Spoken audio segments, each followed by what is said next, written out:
Bueno, compañeros, nosotros somos el segundo equipo y vamos a presentar el tema de la escolástica.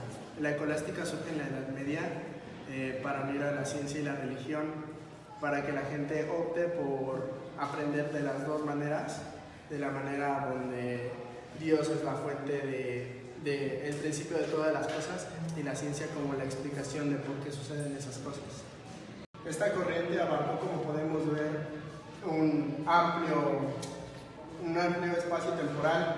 Se divide en varias etapas: la alta escolástica, la gran escolástica y la decadencia de la escolástica, que más adelante un compañero de mi equipo lo va a explicar.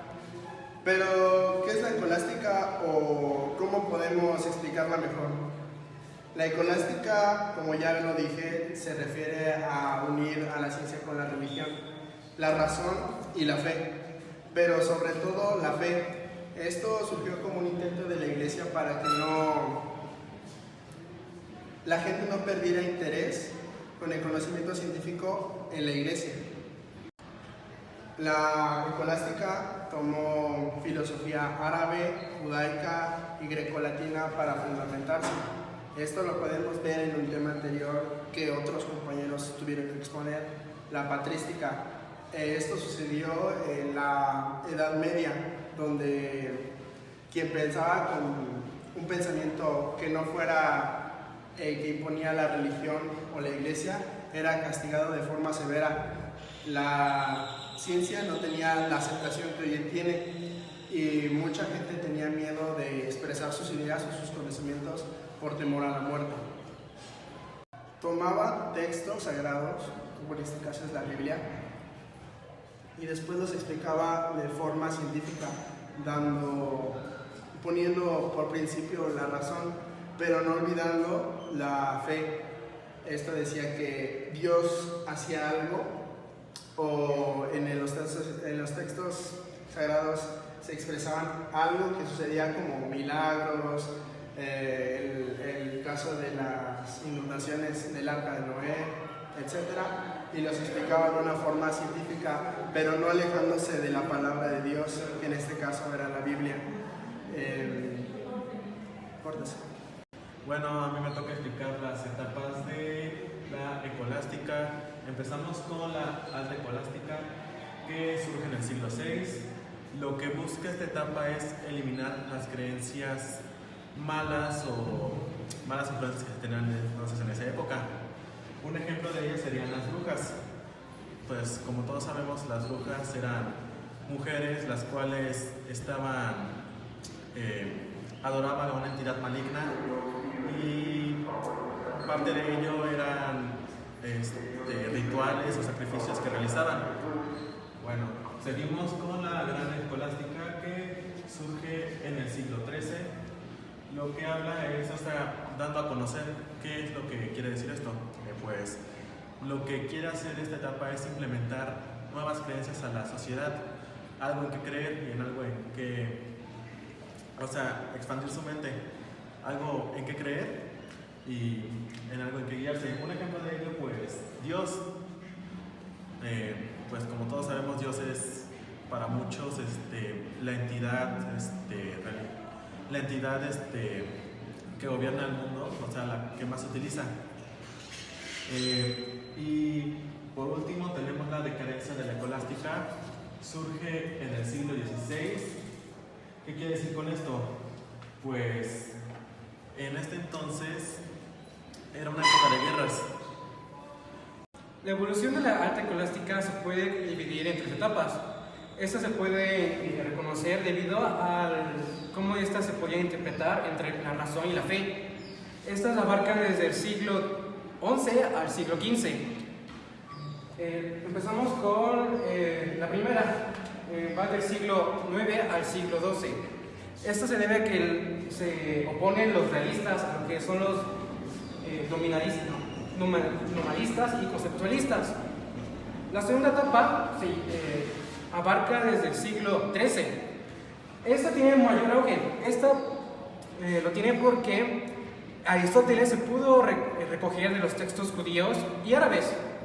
Muy aparte, también se pudieron recogerlo de los textos que se pudieron traducir del griego al latín. Y por último, del siglo XV. Esta fue porque Dios y el mundo se empezaron, en esa época, se empezaron como a contradecir, ya no empezaron a creer en eso. La escolástica, ser un medio por el cual se enseñaba de otra manera diferente a la que se venía haciendo, tomó una estructura. La estructura consistía en 3 fases. La lectura, que era pues propiamente leer los textos sagrados y tratar de comprenderlos, encontrarles el sentido a las ideas que expresaban en ellos, porque no eran del todo literales.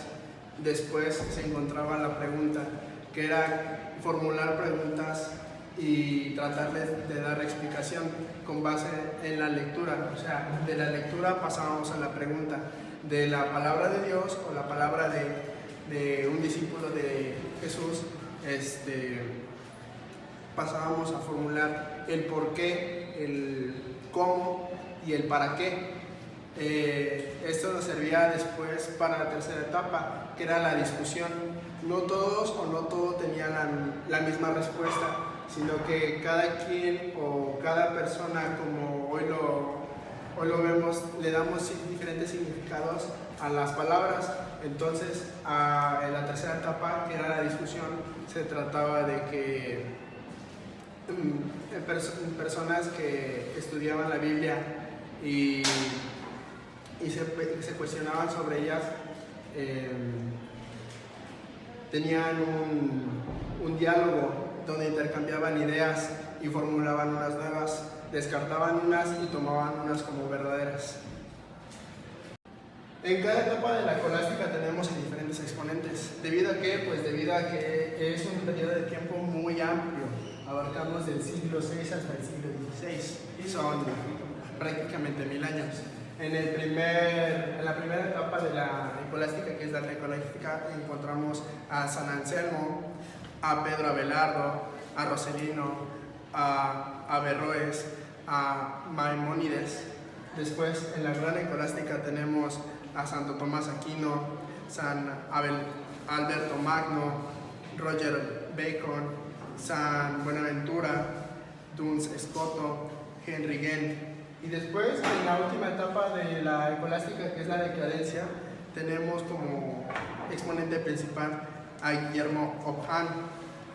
Les voy a leer lo que hicieron algunos de los exponentes en este periodo de tiempo. Primero tenemos a Juan Escoto, que vivió del 815 al 877 de nuestra era. Su principal aportación a la historia del pensamiento es la creación del sistema filosófico del medievo, además de haber traducido al latín obras del neoplático. ¿Esto qué quiere decir? Que, como ya lo dije en una parte anterior del video, o un compañero más lo dijo, me parece, que se tuvieron que traducir ciertos textos para poderlos comprender en la lengua que predominaba o hablaba la mayoría de personas en esos tiempos. Después, un exponente principal que tenemos en la segunda etapa es Santo Tomás Aquino, que vivió del 1225 al 1274. Él encontró la fe y la razón, se las conjugó las dos, pero él decía que sobre todo se tenía que poner encima la razón de la fe.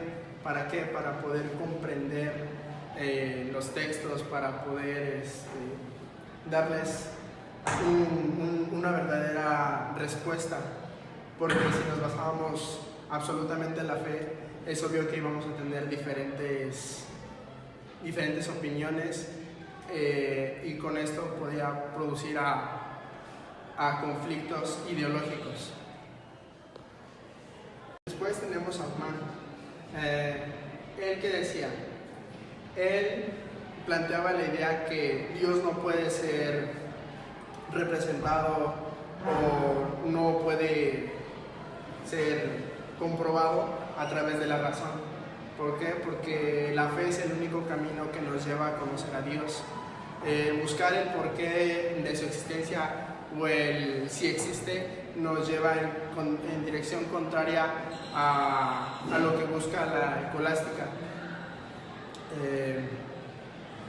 La iglesia, por eso es importante en este periodo de tiempo, porque te da las herramientas necesarias para encontrar a Dios. La escolástica. Primera definición. Es la corriente filosófica y teológica que intenta utilizar la filosofía grecolatina para poder comprender la revelación religiosa del cristianismo. Segunda definición. Es un modo general de pensamiento o filosofía en la Edad Media, inspirada por cuestiones fundamentalmente religiosas. Tercera definición. Se le denomina a la escuela filosófica que se desarrolló en la Edad Media, cuyo objetivo es fundamentar teóricamente la concepción religiosa del mundo. Cada vez que hablamos de escolástica nos referimos a la escuela que se desarrolló en la Edad Media, donde se tiene dos características importantes.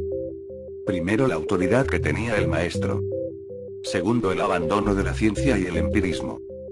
Desde el principio siempre había una distorsión en lo que se refiere entre la razón y la fe, donde la fe tenía mayor predominio y la razón ocupaba un puesto de subordinación.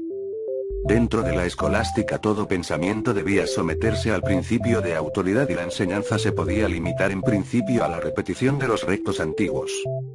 La escolástica se desarrolló en tres fases. La primera fase referida a la identificación de la razón y la fe.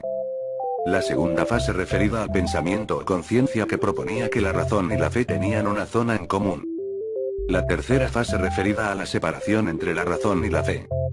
Por último, ¿a qué se denomina a una persona escolástico? Si nos referimos en aquellos tiempos llamamos escolástico a aquel maestro que daba clases en las escuelas y universidades donde tomaba algún texto con renombre o autoridad y lo comentaba para luego establecer una discusión o debate sobre alguna cuestión. Lo realizaban dos maestros que tenían reconocimiento. En nuestra actualidad decir que una persona es escolástico casi en la mayoría de los casos tiene un significado peyorativo. ¿Por qué? Solo porque su método de enseñanza está obsoleto, recurre a la memorización de los textos, no utiliza el razonamiento, dentro de su salón se siente un ambiente de autoridad del maestro hacia los alumnos. Por último, también se refiere a que sus pensamientos son fuera de tiempo. ¿Qué temas se discutían en la filosofía escolástica? Tres temas importantes. 1. La existencia real de los conceptos abstractos. 2. La relación entre la fe y la razón. 3. La creación de ex nihilo, se refiere a la necesidad de justificar el actuar de Dios y con relación a los seres de su creación. Anselmo de Canterbury en su estudio ontológico tenía como objetivo probar la existencia de Dios. Bueno, es todo respecto a la escolástica, de manera muy resumida. Espero que te haya servido, nos vemos en el próximo video.